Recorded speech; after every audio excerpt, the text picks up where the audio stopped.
If you've ever listened to, say, a huge rock solo, or the harmonies in jazz, or even just the bass line in an R&B track, you've probably noticed they all have something in common. They do. They have a kind of secret weapon. It's a 6-note formula, and we call it the blues scale. And we're not just talking about some basic music theory lesson here. No, not at all. You could argue this scale is the single most important melodic idea added to music in the last 150 years. It's really the foundation for so much of what we think of as modern, cool-sounding music. Exactly. So our mission today is to really get into this 6-note blueprint. We're going to break down not just what the notes are, but also the history and the physics of why it sounds so soulful. Right, so you can actually use that knowledge when you're playing or even just listening. To get the sound, you have to get the story first. You do. This scale didn't just appear in a textbook. It came from African-American musical traditions way back in the late 19th century in the southern United States. And what's so important to understand is that it was this huge musical merger. Before this, Western music was pretty strict about scales and pitches. But African vocal styles brought in something totally new. Bending notes. Bending notes. Singing between the keys on a piano. That's it. So you had musicians taking the formal European chords, the harmony in the background, and they started blending it with these incredibly expressive African vocal patterns, call and response, things like that. And it created a whole new language. A completely new language, and one that became this powerful expression of resilience. It allowed people to tell their stories, feelings of sadness, defiance, strength. Things that a standard happy major scale just couldn't really capture. No, it couldn't. And the emotional power was so huge that it became fundamental. It's why that same blues DNA is still in a rock song from the 70s or even a modern electronic track. Which is why everyone studies it now, from classical violinists to kids learning guitar. It's the key to improvisation. It absolutely is. Okay, so let's move from the history to the actual structure. When we say blues scale, we're usually talking about the 6-note version. We are. The technical term is a hexatonic scale. Hexa just means 6. And a standard major scale has 7 notes, so right away we're dealing with something a little more focused. A bit more streamlined, yeah. It's actually built on an even simpler scale, the minor pentatonic. The 5-note scale. That's the sound of a lot of basic rock and pop. Right? That's the one. But to make that into the blues scale, you need to add one very specific extra note. And that's the blue note. It's the single ingredient that gives it that raw, bluesy tension. Okay, before we break down that note, let's just clarify one term. You'll probably use the word semitone. What is that exactly? A semitone is just the smallest possible step in Western music. So on a piano, it's moving from any key to the very next one, black or white. And on a guitar, it's just 1 fret. Just 1 fret. Simple as that. All the notes in the blues scale are just measured by how many semitones they are away from your starting note or the root. So the scale gives you this perfect sequence of 6 notes that are guaranteed to sound interesting together.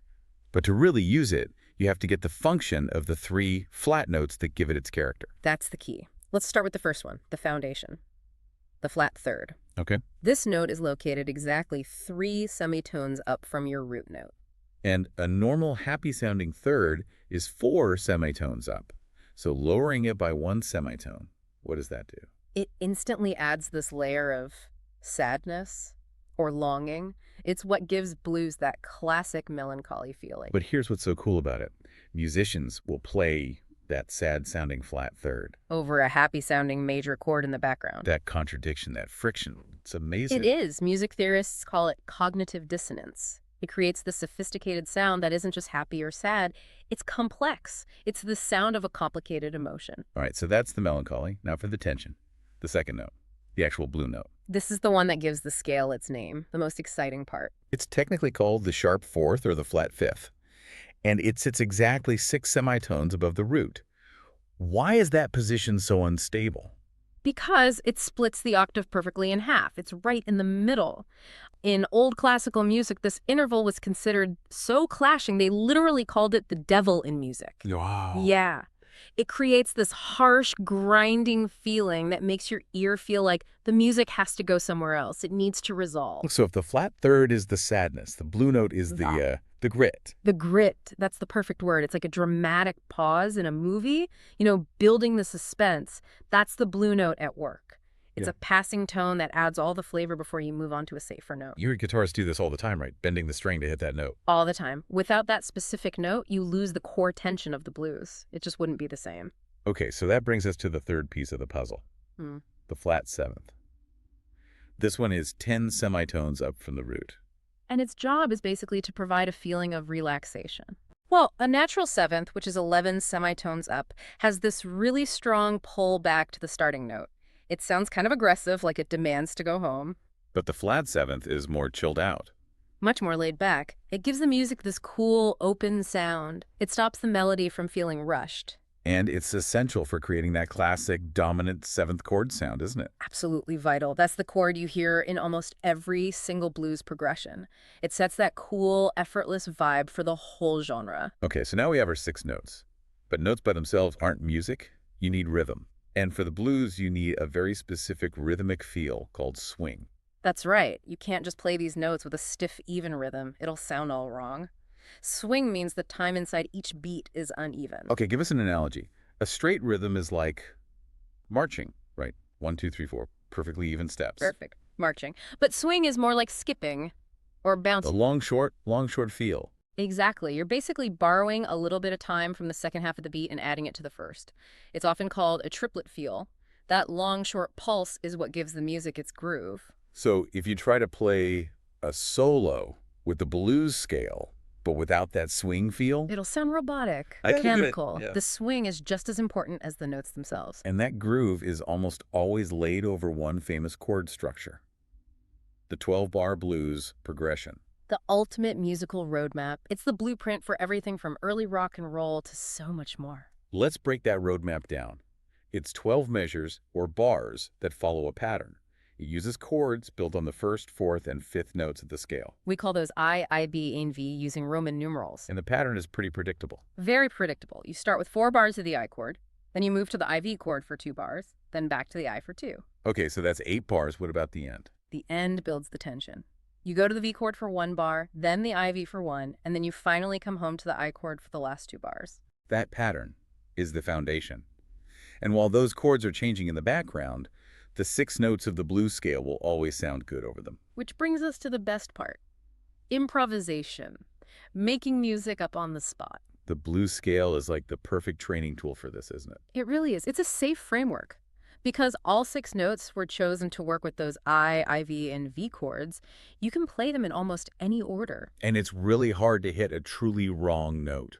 Almost impossible. It frees you up to find your own style, your own voice, without having to worry about complex music theory. Which is so powerful. Yeah. But the actual technique, the way you play it, is pretty different on, say, a piano versus a guitar. Oh, very different. For piano, it's all about smooth, efficient finger movements.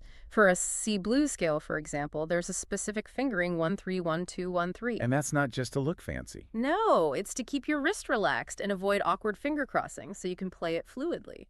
But for guitar, it's more visual. They use what are called box shapes. Right. It's a visual pattern on the fretboard that lets you play the whole scale in one-hand position. The first position box is the most famous one. And the magic of that is you can just move that shape, right? That's the magic. You learn one physical shape, and then you can just slide it up or down the neck. Move it up 3 frets, and you're instantly playing in a new key. It makes improvising so intuitive. So for anyone practicing this, what's the takeaway? Consistency. You have to make it part of your routine. And start slow. Use a metronome. Don't worry about speed at first. Not at all. Focus on getting that long, short swing rhythm perfect. Yeah. Then you can gradually speed up to build that muscle memory. And you have to practice it with backing tracks. You must. Playing along to a 12-bar blues track is the only way to really hear how these 6 notes dance around those changing chords. That's when you're really learning the language of rock, jazz, and soul. So the blues scale, it's really just a 6-note formula built on this incredible history of resilience and emotion.